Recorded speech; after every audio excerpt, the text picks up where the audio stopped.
welcome for tonight's talk, which is entitled Between Skylines and Deserts, Space in the Photography Series of Ammar Al Attar and Hussain AlMoosawi. My name is Hudson, and I teach here at NYU Abu Dhabi in the Film and New Media program and also in the MFA in Art and Media. And I'm delighted to moderate this event. Before I introduce the panel, though, I'd like to extend some special thanks to the NYU Abu Dhabi Institute, especially to Nahed Ahmed, and also to Ammar Al for helping us with this event. So to briefly introduce the framework for the panel, the UAE is often reduced to these images of hyper-modern urban architecture or timeless heritage of desert oasis. The narrative of rapid development erases everything in between, including the people who have lived here the longest. Both Ammar Al Attar and Hussain AlMoosawi engage in a social and cultural research through photography.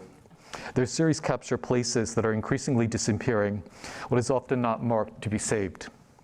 The images that they take reject the tropes of empty landscapes to show layers upon layers of social encounters between people who have always lived here or arrived in the early years and have remained. What they photograph differs from images of many expatriates, investors, journalists, and tourists the images that these people associate with the UAE. They capture images that would not come into focus with top-down productions of cultural authenticity and national heritage. Both artists explore the threshold between public and private spaces through photography series that instruct us on how to see the space around us in new ways. Now I'm going to turn it over to the two of them who are going to show you a little sample of their work just so you have a sense of the type of work that they do. So Ammar, you will start. Ammar Al Attar, and also secondly, Hussain will start. And afterwards we'll talk and then we'll open up to questions from you. Hi everyone. Thank you very much for coming and NYU for inviting me. I wanted to show sorry I didn't prepare a presentation, but I have my work on my website. So I will show you, I'll just go through some of the projects, then we'll go to the latest one. I started maybe in 2003 or before that in photography, but it was just documentation. It wasn't, I didn't start in mind that I will, one day I'll be exhibiting my work or something. Because I studied IT and I'm working in different field than art and photography. But I don't know, maybe I had inherited this from my family where they document family photos and family diaries. So I started in 2003 with small camera, photographed things happen around me and documenting the life of me at the beginning and my family and kids and my nephews. Until 2006, when I joined Emiratis Photography Society, I took workshops there, started to know about it and to be interested more in photography. And then I joined Tashkil and Gulf Photo Plus, different places in UAE institutions that I learned more about photography and art. And then in 2011, I want to start with this project I called Visual Diaries, which was a project I did for exhibition in Abu Dhabi in Emirati expression, the second one. It was random photographs while going different places in UAE, and I see always from this project started different projects. Like for example, the prayer rooms that comes later in 2012, where I photograph the places that is temporary, or it's in a mall, or it's in university, like the prayer places for Muslim to go and do the pray. And I photographed it empty because I wanted to capture the space rather than the actual pray and the architecture of these places. And And well, it has some similarity, but at the same time, it's different, and it's private, but again, it's public for certain people. So then I started different project, like again another project in 2015, the water series, Sabil Water, which is the free water that we give. You find it outside some home, some mosque, and it was like idea came from an article I read in National Geographic magazine about scarcity of water in the region, and how although we have scarce water, still we try to give free water to people. And then different projects that I went through. It's mostly documenting artists in their studios again. And then in line with my prayer room, I did another project, which is the actual prayer. But it wasn't like a documentation of other people. It was documentation of me looking at the movement, the different places. If you see like in the street, how people interact with me, and then I go to some other places, abandoned places. Some I do it in the studio. Yeah. So the idea was the documentation of the actual prey and the movement between. So sometimes I set the camera and I just let it go. So I let it take photograph. So it's like I don't know which image actually it's capturing. But then when I came to the post-production, I saw that I can play with the movement, and I do different movement that was interesting for my like this one, different movement, and I try to take some movement, keep some, just to give different concepts of the prey.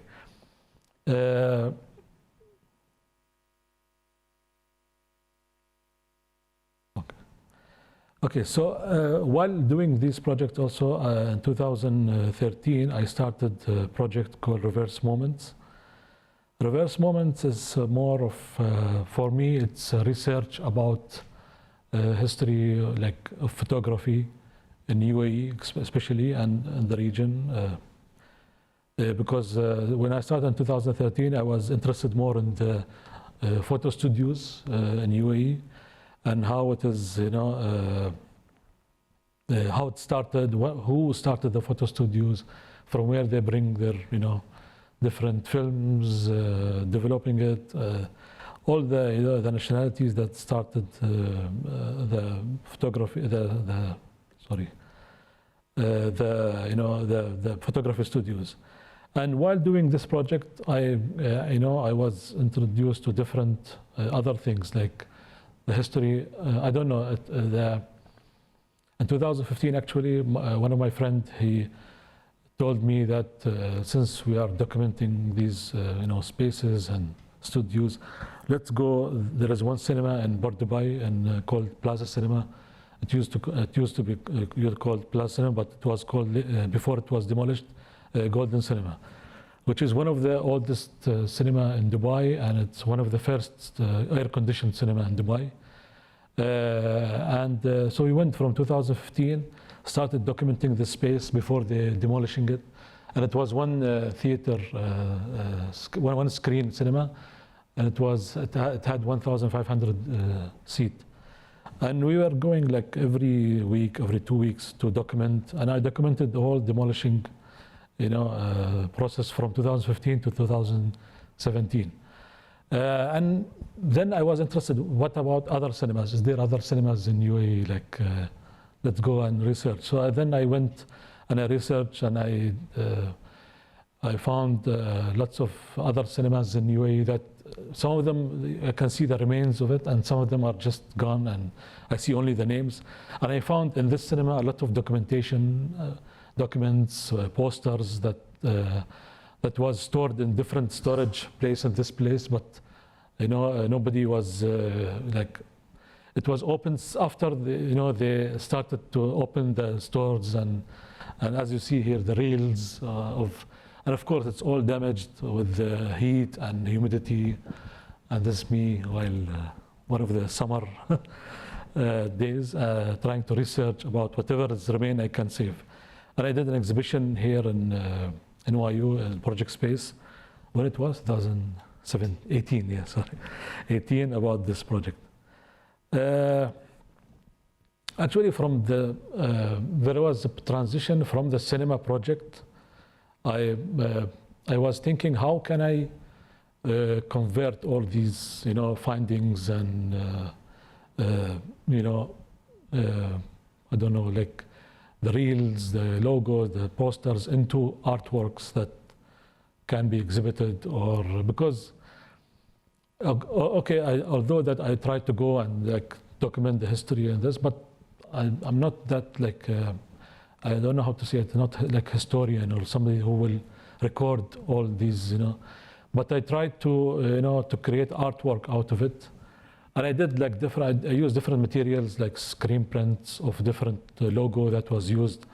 Like there was a department in the Ministry of Culture before called the Cinema Department, which they used to look into, they used to produce actually films, and then I found the people who go and censor movies, their cards, and I tried to do something with it. So from that idea, I researched a lot of like history, and I found lots of old magazines also from the region, which led me to different like direction. I wanted to create some artwork that's more like radical, like have some performative act of it. That I tried to make work that more conceptual. I can say, or more like things that will show like because of my readings, my historical readings, and this, I worked in a performance work, which is the photo, one of the work that you see. It's a documentation of performance art that I was doing. It was by end of 2019. I started to research more about performance art. Want to see how it is like what is performance art. I was always interested in this genre of art, and then I started to do some performance in the studio, especially during the pandemic. We had like these work that you can see the screens. Work was showing more of a repetitive act of doing something repetitive way, trying to experience boredom, repetitiveness, and of my work, but trying not to write any thing which has a meaning. Like for example, if you see there is a line on paper. That's it. There's no I'm not writing anything. I'm just a line on paper on a pile of paper.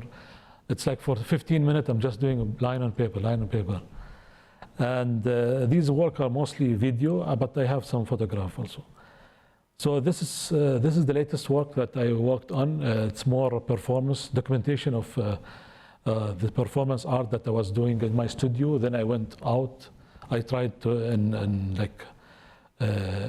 abandoned places, like this work, which is jumping in empty pool. These places are abandoned farms in a small town called Al near Sharjah. It's a part of Sharjah, and these pools, it used to be for irrigation, but now it's empty because of scarce of water again. And I was trying to do a different work there, like for example this one, and if you see here, there is two work, which is the one on the right, the one on the left.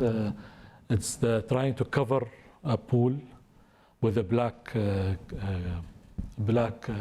cloth, and the one on the right side, it's trying to adapt to the village, trying to move inside it, although there is no water and a lot of broken stuff and this, but trying to to examine my endurance, my my ability to how can I resist or adopt to these situations.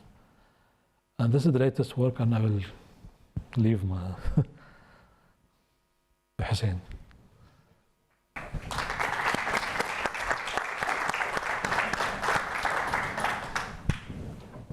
I'll do it when I'm sitting here, I think. That's fine. If you don't mind. Not at all. First of all, thank you so much for NYUAD Institute for inviting us this evening to show our work, and thank you specifically to Dale for working with us, both myself and Ammar. And this was initially, I think, meant to be in May, and so we've been kind of anticipating this for many months. So I'll talk a little bit about my background as a professional before talking about my work. I'm trained as a graphic designer, or before that as someone who studied media, really, back in 2000 and my memory is failing me. 2001, I think, about 20 years ago. So I did mass communication, and after that I decided to specialize in graphic design and go away to Australia to do a degree in graphic design. And meanwhile, being established in different media formats, I mean, in video, photography, as well as written journalism, I got myself interested in all these fields. And the more I studied design, I started to kind of look at the world as a designer while having this tool, the camera, in my hand. For a while, I mean, I think in 2005, I got my first DSLR, and for about 5 years, just as Ammar mentioned at the beginning, you take pictures of your surroundings. So I have a kind of massive documentation of my social surroundings when I was in Australia, really kind of properly documented, kind of, dinners, outings and such. So that's a normal phase that every photographer goes through until you discover what you want to do with this tool in your hand.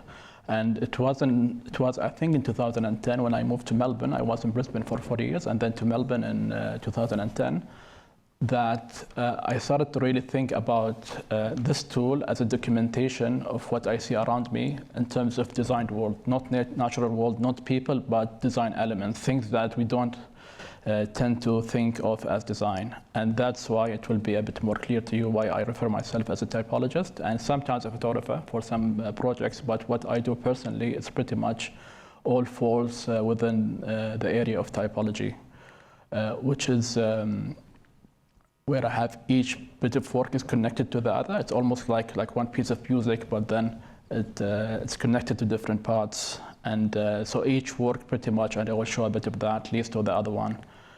And typology is a systematic classification and study of types. And this is kind of a field that predates the medium of photography. So the typologists, possibly 150 years ago, they used to collect leaves, objects from the natural world, or sometimes designed objects like keys, for example. And for a while, I was actually collecting these things and studying them. And one of the subjects was actually this thing that we were here as part of the kandura, and how it evolved, and why do we have different shapes, and what's the standard shape, and so on. And as part of that, you collect these objects at an essential level, and then you go about documenting them. But really, with time, I started to focus more on urban typologies.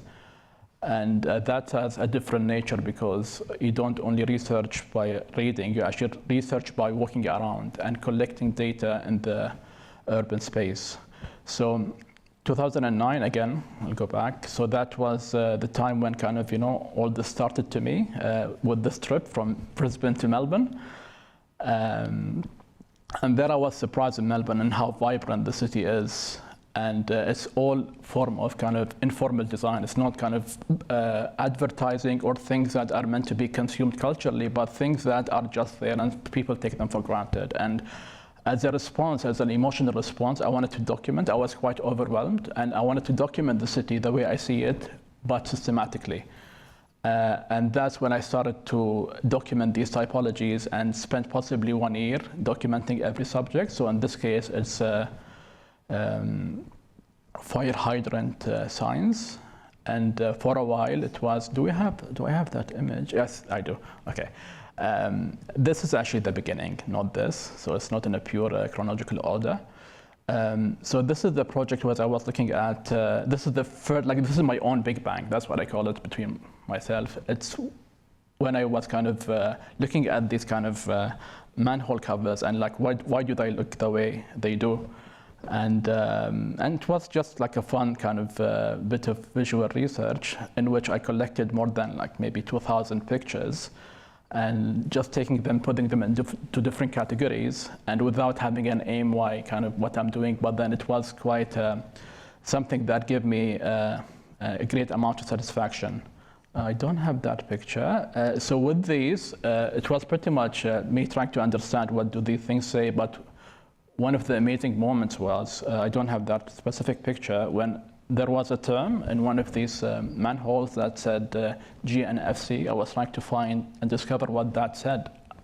After a while, I discovered that it meant Gas and Fuel Corporation of Victoria, and looked for pictures for this corporation, which ceased to exist. I think it was dissolved sometime in the 90s, and then discovered that it used to be housed in what used to be called Princess Towers in Melbourne.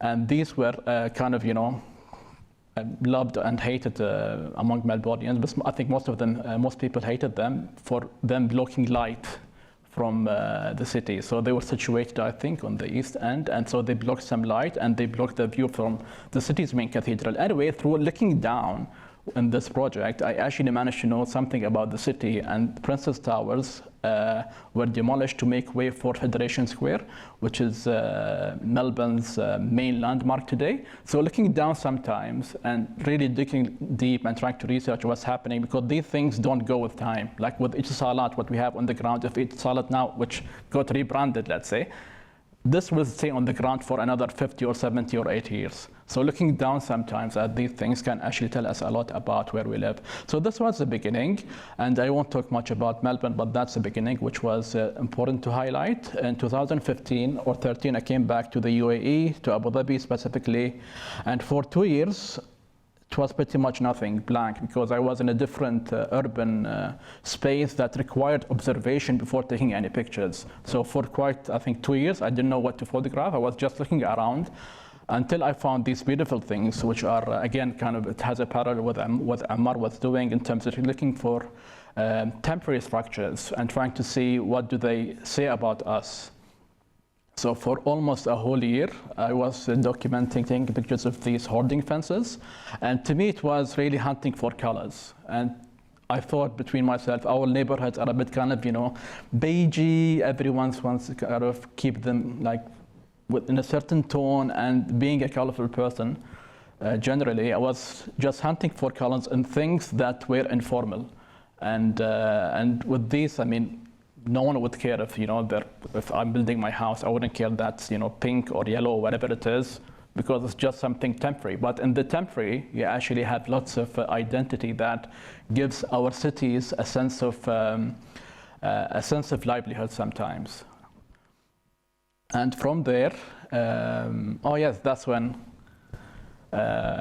myself and Ammar got in touch. Well, that's when I emailed you. So I was looking again for kind of temporary structures, and I wasn't looking at them as Ammar was doing in terms of water and that being kind of essential to obviously kind of life on Earth, and it has a certain significance in our culture. But I was looking at it as an object in the urban space, and I was having this concept which I might kind of apply one day, and having which is called urban parallels. So looking at this object and looking at vending machines in Japan and how they kind of equal size, but then in the UAE we have these objects, which is, you know, like it has nothing with consumption, it's something for free, and in Japan it's kind of connected to consumer culture.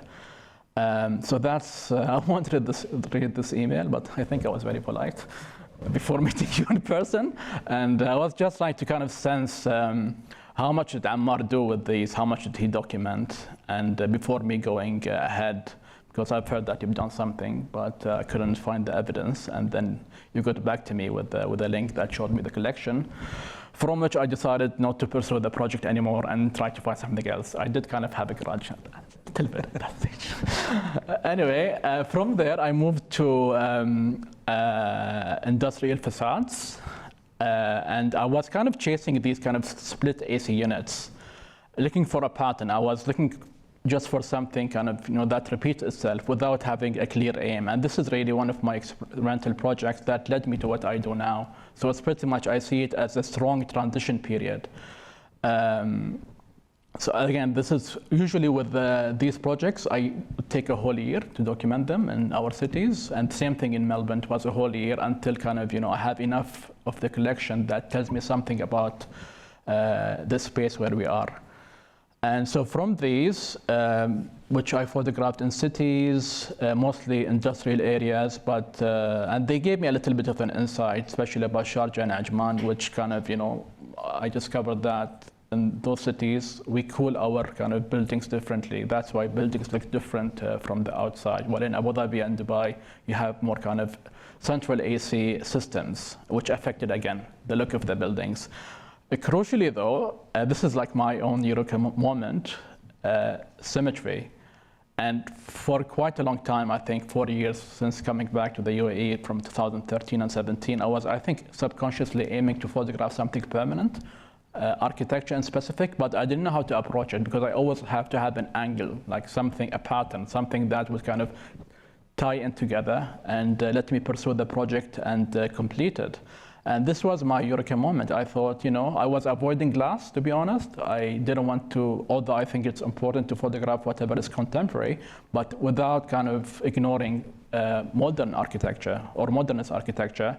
And with symmetry, I thought I have the justification to combine both in one project. And so on began my series, which I think most people know me with. They don't know my previous work. And this was, again, the beginning for me. It started with symmetry. I'm documenting asymmetry. And from this, my project branched out, really, where I have different, what I would call classifications of buildings. So this is the kind of main classification or the initial phase where I'm photographing high-rise buildings in our cities. And obviously, as you can see, you have the modernist, the contemporary. And with this, again, it goes back to my purpose, which I did not really talk about initially. With these, what I'm doing is I'm obviously researching visually, and usually I don't do the research first. I see whatever I'm curious about, and then the subject matter leads me to actually read. And with this, the aim of the project keeps changing with time. With me, it's about really trying to make sense of space, our urban spaces in the country, because we're quite unique in terms of how our cities developed and the different characters in each cities. And we have this heterogeneous architectural identity that keeps evolving. And with my constant kind of need of me to make sense of things, this project is ideal for my mental well-being, I would say. And so this is the first phase. And now I'm taking pictures of asymmetry. And I'm hoping having a grand collection would inform something and tell us about our architectural identity here and how it developed and what are the different influences. Because sometimes we do research, textually, we meet people, but then this is a pictorial research where unless you have these buildings side by side as a grid of, let's say, 500, you cannot see any findings. And so that, aided with actual research, conventional research, would end up, I think, giving us a bit more of an insight about our architectural heritage. And so this is the first phase. And now I'm taking pictures of medium rise, low rise, and focusing on certain neighborhoods sometimes. And from what I see, possibly it will take me another, 10 years possibly to bring the collection up to completion. And that's what I do now, actually. I get sometimes commissioned to do different projects that have to do with architectural heritage, where I get to at least take a break and focus on the context, which is important, because here I'm not looking at the context. I'm looking at design forms and trying to imagine what the architect wanted to see. And where I would say I would diminish my own ego to boost the ego of the architects. And so I'm trying to be as objective as possible by not placing my point of view. That's why when people say you have a style, but it's not about having a style, it's about having an approach that would communicate the objective. And so that's, pretty much what I'm busy with. And hopefully I will kind of show a bit more of the collection about the low rise, the medium rise in Abu Dhabi and Dubai. And that's a bit of the low rise, which I think has a really beautiful character. And that's in Abu Dhabi and on Airport Road. And so the collection is a bit messy, but I think the more it comes to completion, things will make sense to me. And the output would be ideally an interactive archive where people can go and share their kind of experiences, their ideas, or any bit of information, old pictures, as well as delivering this project as a form of a book and many other formats. I think that's it. Thank you. That's it.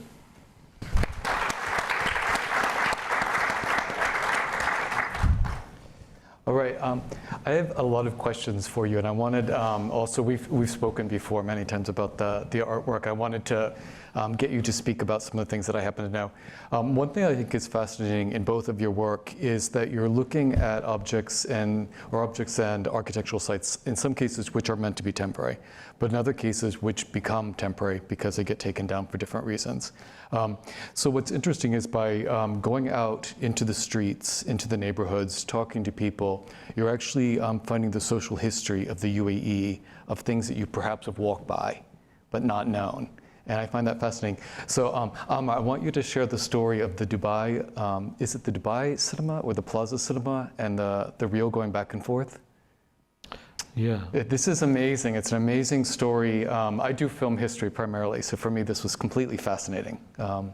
Yeah, when I did my cinema, Golden Cinema project, I met the first manager who was managing that cinema in 1970s, early 1972. And I asked him, there is one poster that I found, which is same movie, but two different cinemas in Dubai, like Dubai Cinema and Plaza Cinema. Like I told him, why it's there? He said, because we used to rent one set of reels for one movie, and then we start the movie at, like, for example, 3:30 in the Dubai Cinema, and then every reel that ends, it goes to Plaza Cinema, and we take the reel from, Bar Dubai to Deira, through Abra, or sometimes through a car, to start the movie in the other cinema. That's why it has the same cinema, the same poster with two cinemas, and so this kind of stories, you hear. But all these informal practices, because the other thing was in the exhibit that you did here and the one else you did at Al Circle, the handwritten passes, to let people in, VIPs in, or whatever that happens to be. I mean, there's all this stuff that's like ephemera that if you hadn't salvaged it, it would be gone. And those whole stories would be gone unless somebody thought to ask somebody a question. So I think that's completely fascinating, and there's so much within those objects. These old, like this building, I'm sure Hussain will go, and if somebody there lived there for 40 years, he will ask him how was it like in the beginning, and what happened, and who lived there, and there are lots of questions comes in your mind, Who designed it? We were talking earlier how some buildings there aren't records of who was the official architect, so you have to talk to the people who lived there, and perhaps they'll know. So I think this is really interesting. And Hussain, with yours, one thing that I remember was the designs that you would, particularly with the doors, which is another, so he hasn't shown photographs of that. What were some of the things that you discovered on these doors of like little design features that became popular in a particular moment of time for a particular group of people? And then how did you find out where they came from? Or did you find out where they came from? Possibly not specifically doors, but I think that's mainly in when I was in Melbourne. In Melbourne, okay. Yeah, that was, because I was focusing then on smaller things. Oh, the doors was smoke, but the facades though. Yeah. Okay. So in Melbourne it was possibly I've got the hydrants, I've got street numbers. I mean, they were little objects really. Mm-hmm. And I did not focus much on kind of zooming out and looking at facades. I didn't have the courage to do that until I got into kind of understand how some details work. So in Melbourne, I did focus on as you said, as I said, the kind of manhole covers, and I was doing some experiments with chasing some numbers. I have this kind of obsession with numbers as well, and hydrant signs, and I'm forgetting something. No parking as well. Yes, that's actually the interesting one culturally, because I thought the place was vibrant, and the way people expressed. I don't have any pictures here. So it's pretty much, it's the no parking sign that tells you cannot park here. And in Melbourne, they were quite kind of expressive. I mean, not all of them, but the ones in the neighborhoods. And I thought that reflects the identity of the place. And I thought, I mean, within myself, I haven't traveled much at that stage, that this kind of takes place kind of in all cities around the world in a similar way, or not identical, possibly more or less similar way. Until then I think obviously with these projects, people start sharing these kind of what they find in other cities in terms of same subjects. So many people then, I think it was one of the GPP photo works, or was it my own research? Anyway, so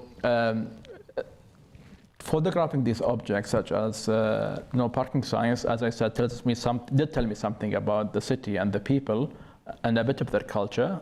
But when looking at other examples, let's say from the Arab world, in some cities, I think it's in Iraq, if you park in my parking spot, in some places, not possibly the big cities, it could be a big offense if you do that. So the messages kind of sometimes are a bit harsh and reflect that. And I think there was another example from Jordan, had a bit of a sense of humor.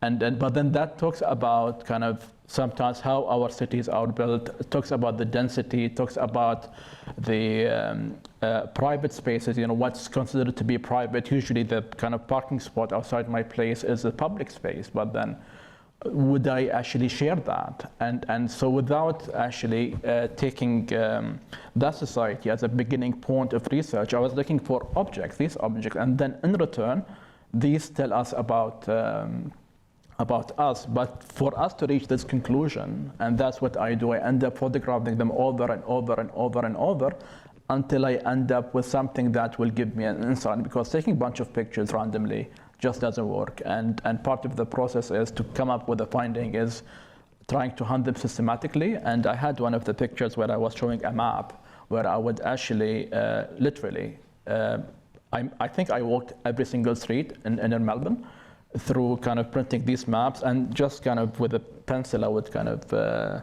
trace my route, because they say if you do it with your hands it has something to do with the memory. Anyway, so I did that, and pretty much through doing this you end up finding things that you want, and eventually you will end up with findings, because taking our routes from points A to B would show us nice things sometimes. And usually, as human beings, we take the fastest route, and that's what Google Maps is designed for.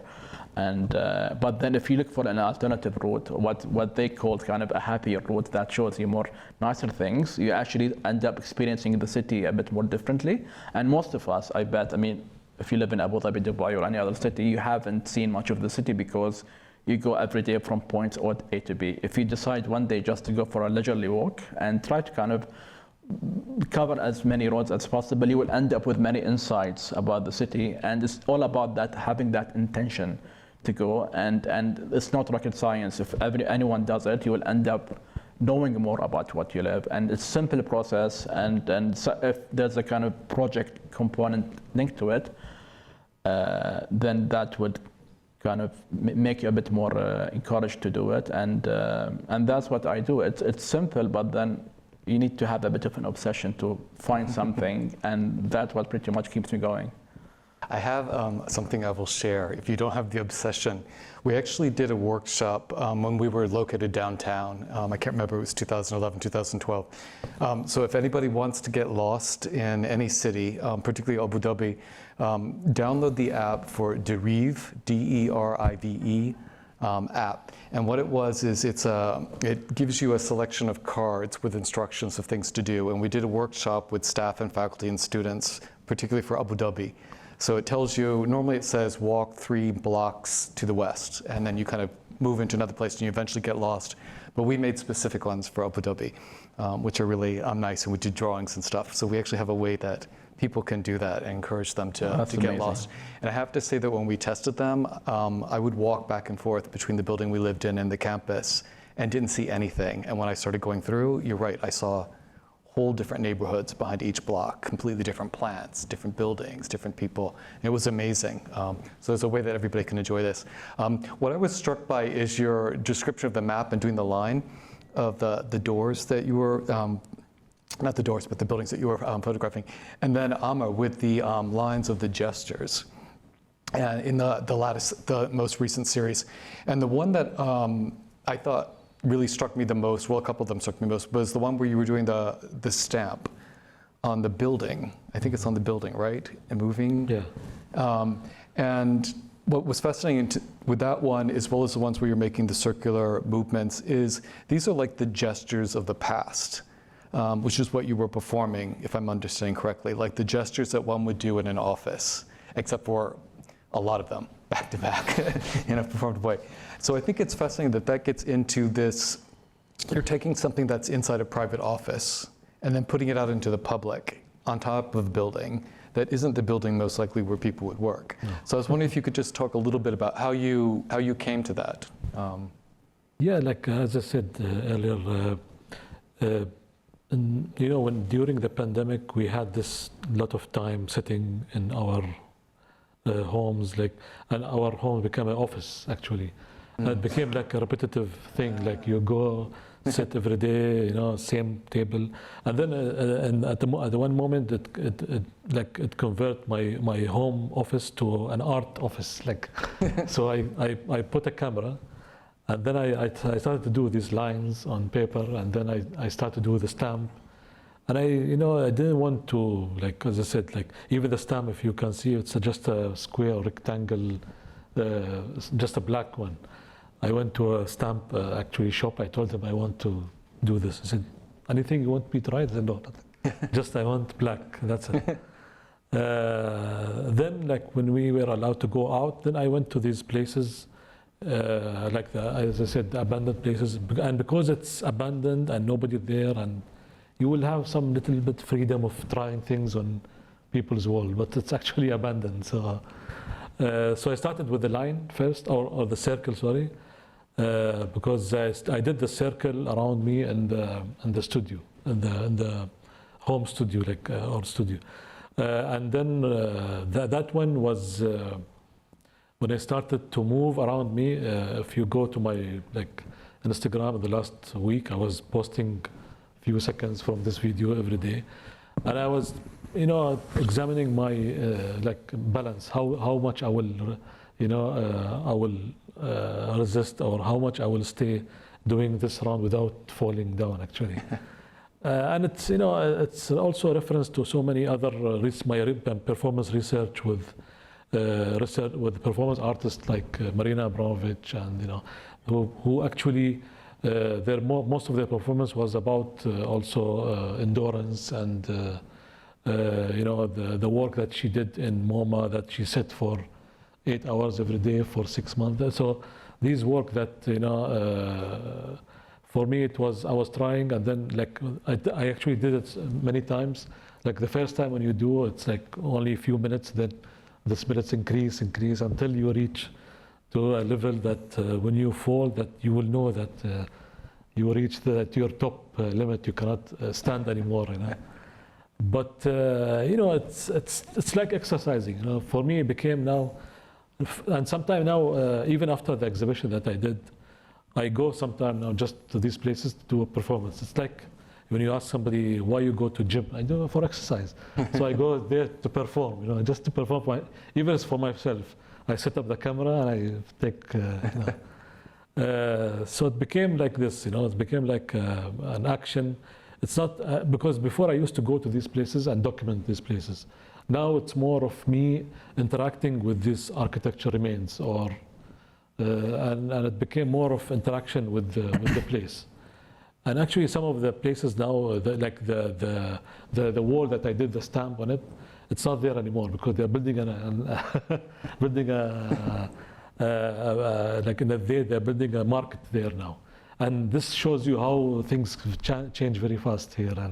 And even the prayer room that I photographed, like this one in Musaffah industrial area, and I'm sure like all of them are not there anymore. Like, so this shows you how the changes, and the documentation will keep all these records, you know.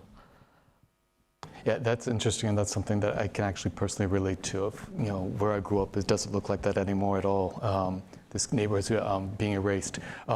Just one quick follow-up: the moving between the water. Yeah. When did you do that? What time of year? And how long were you in the crawling around? This was, if you saw it at Warehouse 421, it was one big huge wall with this, and then the other wall was wrapping the black fabric. Yeah. Yeah, actually, you know, when I did this project, like the different performances, when I was doing one performance, I was, you know, it was like leading me to another one.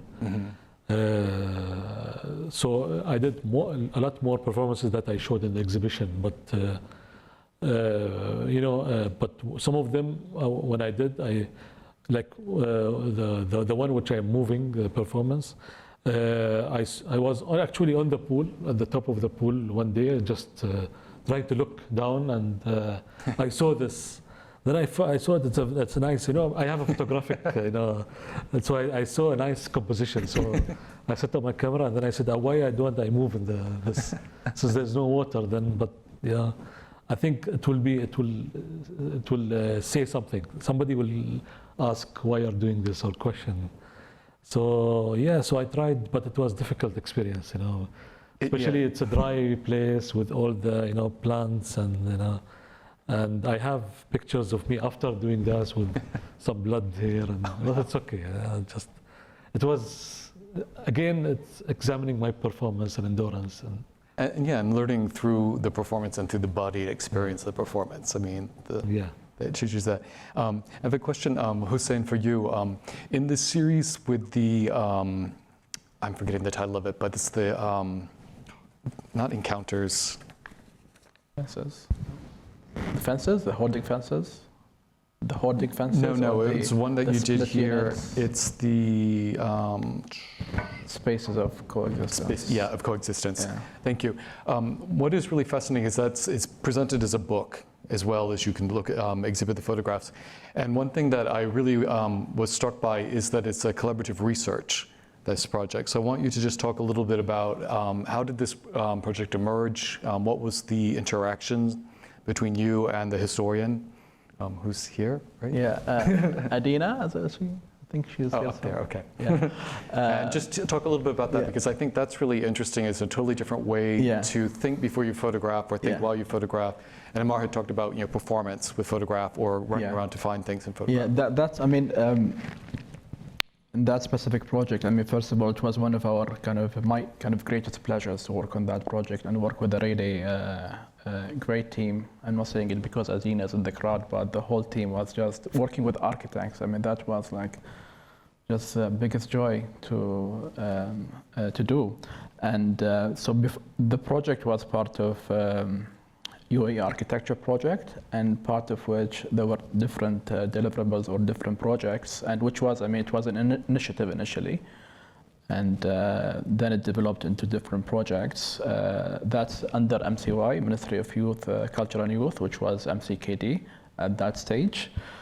And so in line with the Year of Tolerance, the idea was to go about and look really, if I would sum it up into showing how people shape spaces instead of showing how spaces shape people.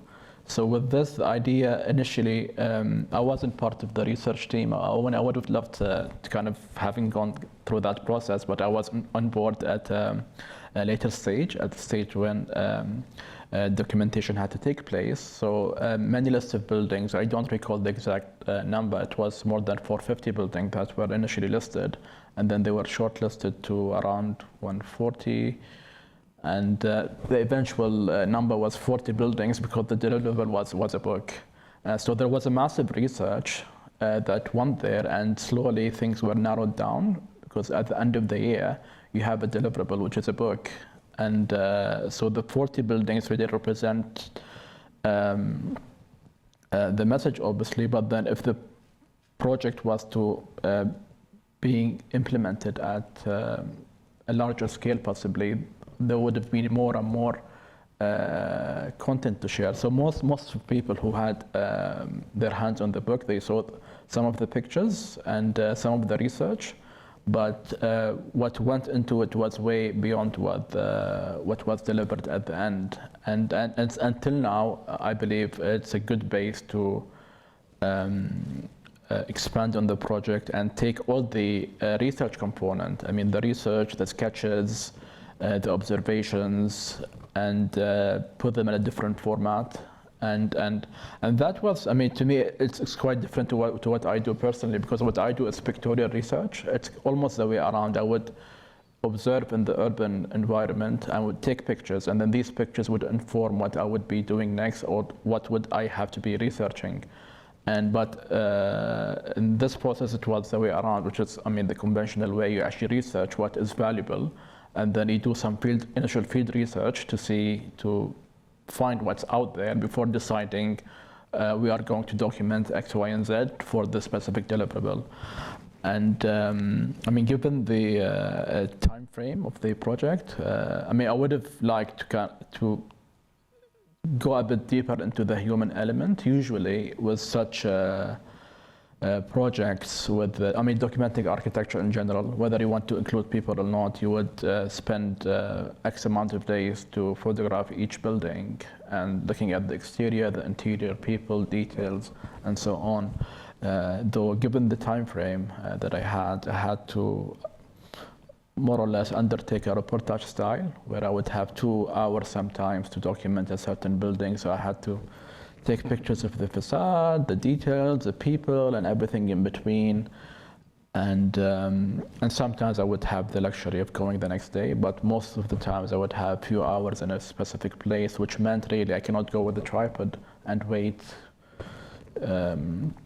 15 minutes for light to kind of be perfect, like what I do with my projects. And so I had to go with the handheld fixed lens camera at 35 mm and document the buildings, and then whatever would come in the frame, especially, I mean, people really.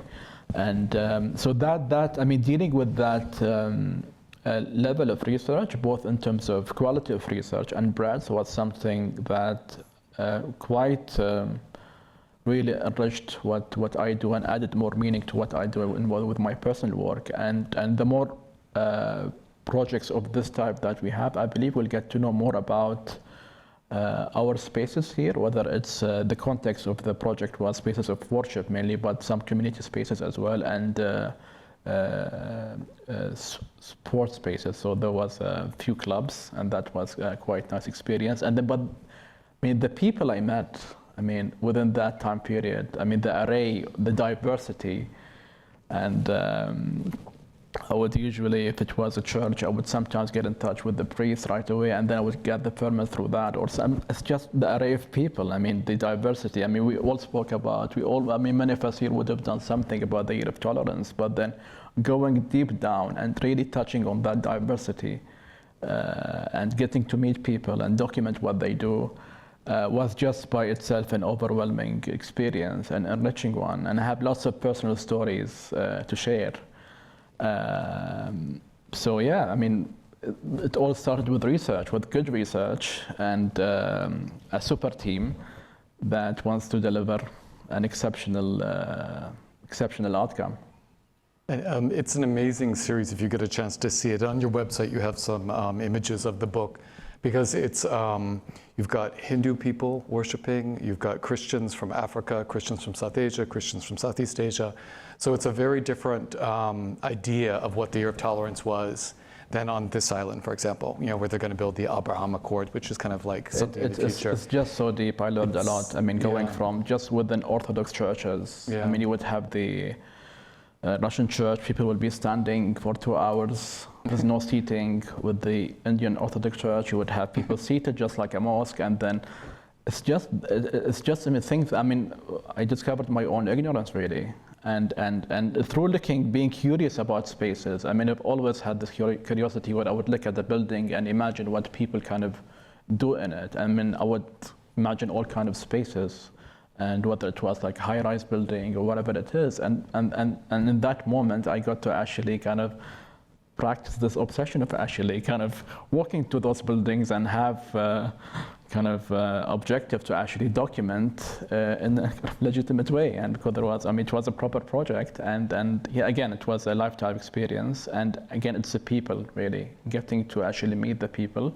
Sometimes it's just like a little conversation that could turn around your whole experience, and that will keep you thinking about what you're doing. And so that element between being curious about the building and the people would give you a very well-rounded idea about what the space means, how it was, and how people engage with it at current time, and what it might be. And so I think these two dimensions give you a very good idea: the physical space and the people and the way they interact. Interesting. Okay, and I have a question for both of you, and I'm going to open up for questions in the audience. Most of what we talked about is the work that you've done in series. Approximately how many photos do you take per one photo that makes it into the series? And then how do you go about deciding? And I know it's different for every series, but I'm just curious to get some insights into what makes you think, okay, that's the one, number 306 of this, whatever it is I'm taking, that is the one that I see has to be in the final project. I still shoot with analog, so I don't take too much. Oh, nice. Yeah, so especially like the latest, like the performance series, I tried to find a camera that I can set on timer and takes photo every. That's analog as well? Analog, yeah. Wow. The circle with on the wall, it's analog. It's black and white analog photos. Wow. So 10 out of 36, so that's it. Wow, okay, so that's, analog is a lot more decide. work. Plus you've got all the obstacles that analog brings with humidity and sand and all these different things. Yeah, because, I also work in summer and with the cameras, especially with the digital camera, taking videos. Sometimes I do performance, and then at the end, when I go to the camera, I see nothing there. It stopped because of the heat. Oh. That's sometimes, unfortunately, but yeah, I found like even the old camcorder, it can stand this heat. Although like the newer one with the 4K better quality, but that's interesting because it's your endurance doing the performance and also the equipment's endurance. Can it survive your performance? Who will outlast you? Yeah. And Hussain, what about you with these photographs? Because you said you take photographs for an entire year. Yeah, so usually you must have the outcome usually few. It's a series. The outcome is a grid. So if I would have, with my first project, which was kind of my big bang, that was crazy because that was more than 2,000 pictures. So I would have a grid of 64 images, and so 10 of these grids. And so to make a grid of 64, I had to have 150 pictures, and then I would qualify half of them. And then I would have even a final grid. So I would have a grid of 64, and then a grid of 16, or a grid of 25. And there's always kind of, a refinement process. And it is actually, it's a process that demands quantity. Because sometimes, with old pictures, you would take a picture that you think it's amazing. You would look back at it after a while. You would think, oh, that's crap. And the way around sometimes. So there's an element of what I would I always have these analogies between what I do and food. So it's almost like a fermentation process. I would have to wait. It's about time. You give it the time, keep doing. And so it depends on the project. And it depends what pictures I decide to show. Let's say with my latest kind of ongoing project, I have different kind of grades. I would have grade 1. So out of, let's say I photograph 500 facades, obviously for each facade, for every picture, I would have some variations. Different time of the day and such. But then let's say I have perfect 500 pictures, then it's not about the quality of the picture, it's about the quality of the facade, if it's great or not, how unique it is and such. So out of 500, I might decide to show 80 that will show the finest of facades of the UAE. So usually it's possibly a third of what I end up photographing ends up making it as a collection. And then usually what I would, let's say, share, let's say if I have an interview or something, I would show 3, 4, 5 pictures. So these would be, again, part of more than 100 pictures that I took. And in my case, I think it's more about the process of finding the right time to take the picture, which can be a bit tricky. And it's pretty much like with people who do portrait photography. They would be really good with people. They would speak to them and such, and all at once, you know, they would be taking the pictures once the model is in the mood. So with buildings, I would kind of try to assess what's the best time of the day. Usually there's like a 10-minute window. That's when it's the best time to take it. If you were late or early, 5 minutes, and especially in the morning because you cannot bring back the sun.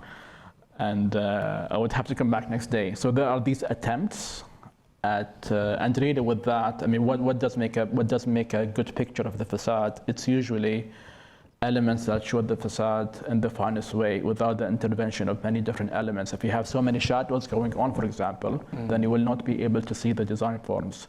So there's a lot of trial and error in terms of, I mean, sometimes even the kind of facade. Some facades are a bit more flexible, like the flat ones, where there's no shadow. They're not kind of casting any shadow in the building itself.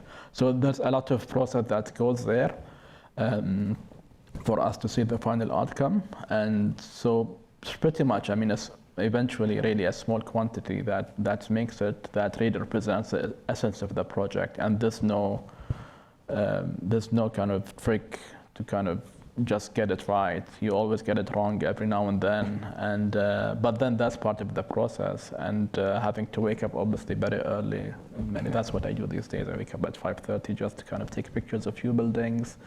I would feel happy, and then start my day. And so yeah, there's a lot that goes on, and the process is different obviously with each person. But yeah, definitely there's a lot of that's going on in the background before you end up seeing the final outcome. Yeah, and this is also the research of getting to know these spaces or movements or whatever it happens to be that you want to be photographing that I think distinguishes them. To go back to our title, it's like the touristy photos, right? Which usually they fly in a photographer, they take the photo, and they fly away, and you know it's just something they do. Where these ones are ones that nobody could do that. You have to live here. You have to like go to space many times. See, that's the thing, Dale. I mean, as a designer, I can be anywhere. I can practice design. I can do branding. I can do that from, I mean, anywhere. Only but here. As someone who documents spaces, I even thought between myself, possibly I want to kind of travel, do my PhD, and I thought, there's no way I can kind of complete doing this if I go away. There's no way of doing it. I can possibly take a pool of pictures and edit them overseas, but to take pictures, I have to be here. And I think that's the beauty of documenting spaces. You actually have to build and rebuild, because I mean, I had to rebuild my relationship with the spaces here when I lived overseas for only 8 years, and I came back, I couldn't identify because, I mean, I'm not an architect, but I had to build the base.